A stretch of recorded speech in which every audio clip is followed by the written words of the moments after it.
What's up, YouTube? I'm making another unboxing video. I just bought a Samsung Galaxy S8 64 gig edition.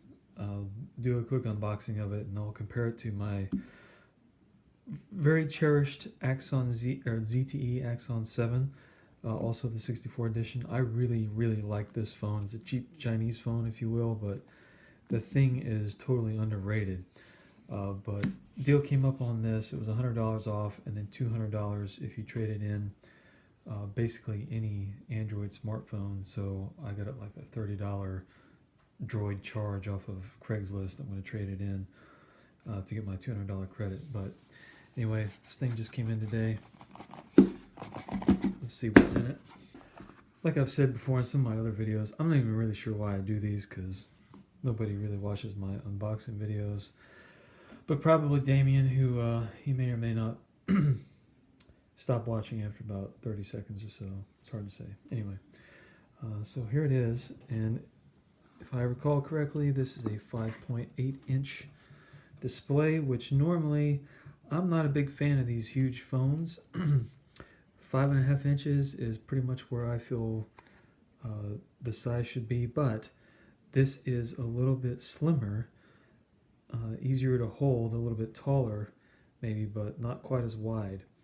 And I dorked around with this at the AT&T store the other day, and I've really dug it. And automatically, and that was no accident, my finger is right on this fingerprint sensor.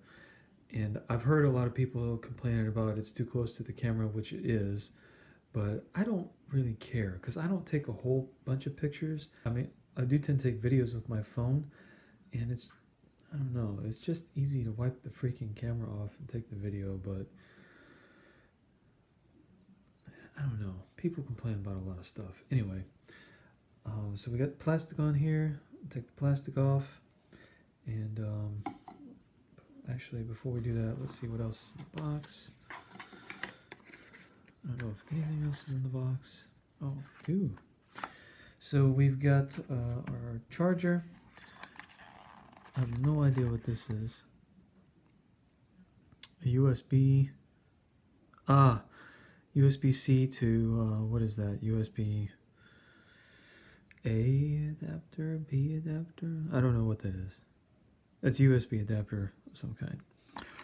And then this, I know, this is a micro USB to USB-C adapter because I bought a few of these on eBay for like $1 a piece. When I got my Nexus 5X, it had USB-C, and so all my micro USB charging cables didn't work, so that's cool that they include that in there. Take the charger out.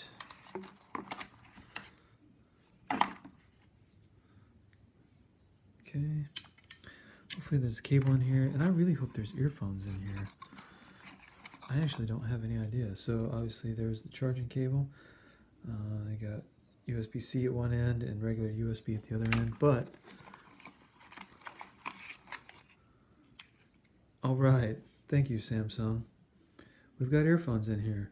So I don't know how you guys feel about it, but I feel if I'm spending $4, $5, or $100 on a phone, or $750 if you buy the stupid thing brand new with no discounts, which I don't know why you would, you should include a set of headphones.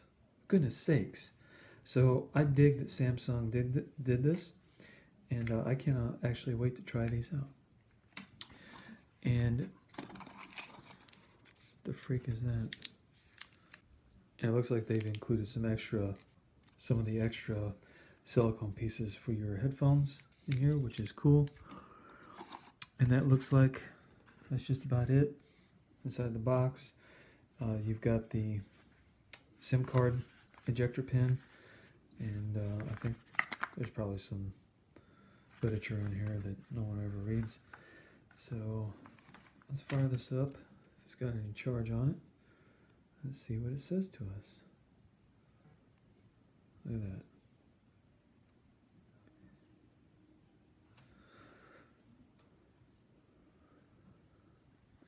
So I've had a few Samsung Galaxy S phones. I had an S3 that I really, really liked. The phone was great. The camera, up to this day, was probably the best I've ever had on a cell phone on that S3. However, it was on the Sprint network, and as you guys probably know, Sprint is just terrible. Sprint is for one of two kinds of people. One, if you don't know any better, you buy Sprint. Or two, if you hate your life, you buy Sprint. But that phone was great. I had an S5 for a while.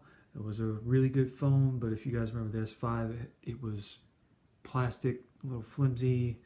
I didn't keep it for long. I traded it for a set of rims. And then I had an S6 Edge that was okay. And now we have the S8. Start. SIM card, access network. Yep, we will here in a minute. Okay, so this is going to be the standard Android stuff from here. So anyway, just holding this phone, obviously you can see it's a fingerprint magnet on the back, but that's no big deal to me. I'm a big fan of the of these clear silicone cases. I think these are probably the best case around, because you can see the design of the phone through the clear silicone, and it's like the perfect protector. And then most of these clear silicone cases, they kind of have a little bumper on the front, so even if you drop it face down, there's still a cushion between the ground and the screen. So a quick comparison here against my ZTE Axon 7. So you can see it is screen-wise a little bit taller. You can definitely see the extra length of the screen here, but you can see it is not nearly as wide.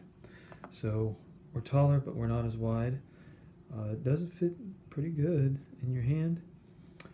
The screen is so bright it's fading out on my iPad, which is what I'm connecting this with, whereas the screen on my ZTE does not do that.